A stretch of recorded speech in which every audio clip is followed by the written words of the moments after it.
This is the Boogie Beyond gameplay trailer. I'm Sarah Zebarth. I was the producer for the game, and I am here with...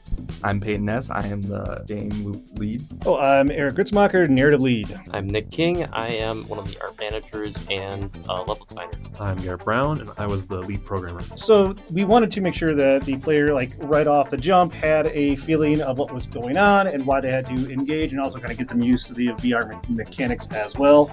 As long as we're ready into the dance, talk about the motion capture. We actually reached out to the UW-Stout dance team to motion capture all this. The first time that I dealt with it, the first time I think a lot of us dealt with it, having to kind of integrate their own choreography into also the direction of getting the feel of the personality was not only a challenge but very fun. Struggling to come up with words to describe how challenging it was to try and shove a novella's worth of depth and film noir into a game that by design was relatively shallow so that people could start it and finish it within one session. So for our level design, we are entering Club Cosmic, the nightclub for Boogie Beyond. We took a lot of inspiration from Studio 54 as well as some trips around for various research to make sure we captured both the Eldritch feel and the 80s kind of vibe we were going for.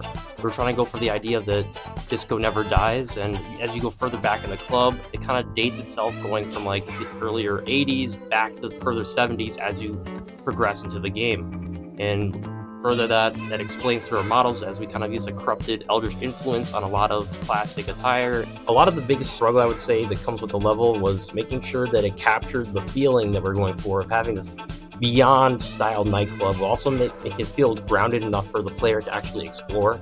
Because when you have this big concept of Eldritch horror mixed with the 80s, you want to go to this club, and these nightclubs are huge. Making sure scale also fit with VR was a very important stage of development to make sure all of our models felt realistic for the player themselves to be like, all right, I can grab this, I can walk here. But also that moment when you walk in the door, you see these giant tentacles and crazy creatures and things around there, like, wow, this is something that I've never seen before. So when we were originally looking at movement and how we wanted the players to interact with the level, a big part of that was divided up into movement and then interactions. A lot of physics games use different types of physical interactions, whether it's picking up objects and doing physical stuff of breaking things, throwing stuff around. And we have a bit of that, but the main thing that I focused on was the movement that we chose. So we set for a kind of set location teleportation system, and a big reason for this is because our main audience for this project was SGX at Stout, which we have a lot of people who've never played VR before. And a big part of that is they tend to get stuck in corners and in spots they're not supposed to be, thinking that that's where they're supposed to be, because people are fairly used to player direction in normal games, but VR, they kind of get disoriented. We opted for this kind of location-based system. And yeah, you're able to teleport around. They're usually set up in areas where it leads you to the action. Early on in the process, we wanted a lot of funky interactions. There's bar taps that work.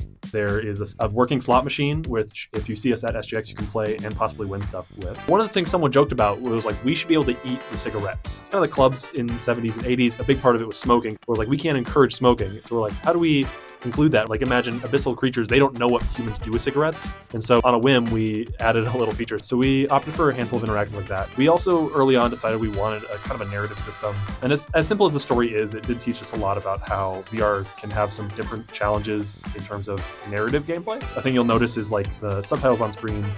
In a normal game, those can stick at the bottom of the screen, it works fine. And a lot of people suggested oh, why don't you just attach them to your face essentially? But a thing people don't think is if you have the screen attached to your face, it's hard to read it because you can't move your head to read it. You have to move your eyes, and that can be straining. So we have some different systems for that. We have a lot of characters you can talk to, and so we kind of opted for this version that's attached to more of your center point. Well, we have three main dances. This is our second one of Heather. She is the club queen bee.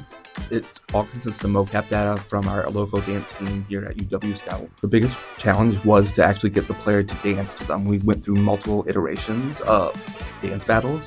The first one, we kind of had more Beat Saber-esque vibe where the notes would come at you and you would have to hit them. And our second iteration was a 2D UI version where you would have to hit the notes that popped up on screen.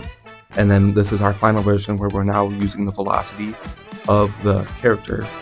And we actually had a player go in to dance to it to make sure that it is possible for someone to do most of these moves, because some of them look just impossible. But trust me, We made our producer do it.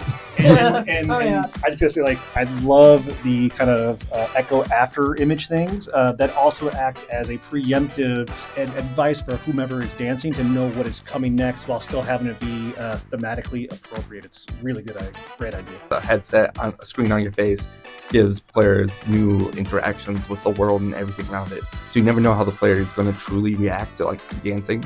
So figuring out a way to get them to truly dance or do what you wanted them to do is always a trouble. Making the level very interactable is also something, because it's a VR game. You want to be able to grab things, you want to be able to move, and that's something we also took a lot of inspiration with when we wanted to dance. Yeah, but weirdly enough, people don't want to move while in VR. They want to punch things and they want to throw things. My favorite part was just seeing the level come together and the vision finally create itself. Club Cosmic now exists in the virtual realm. I like throwing stuff. Throwing stuff is fun, making stuff work. I like slot machines. Either the motion capture directing stuff or listening to everybody else's voice work. Definitely not mine. Doing all the animations to function at the right time, and I did the tentacle animations for the Boogie Beyond. Oh, me. Getting to work with such an awesome team to make a really cool game that, I'm gonna be real, when this was first pitched, I did not think was going to come to fruition. So super excited to see that it has, super excited to see that audiences really enjoy it. We're excited to bring it to SGX, and we're excited to see everybody there. When you put your mind to something, anything is possible, Woo! including gambling. Cut that out. Just keep gambling. Cut the mic. Thanks for watching. Bye. Bye.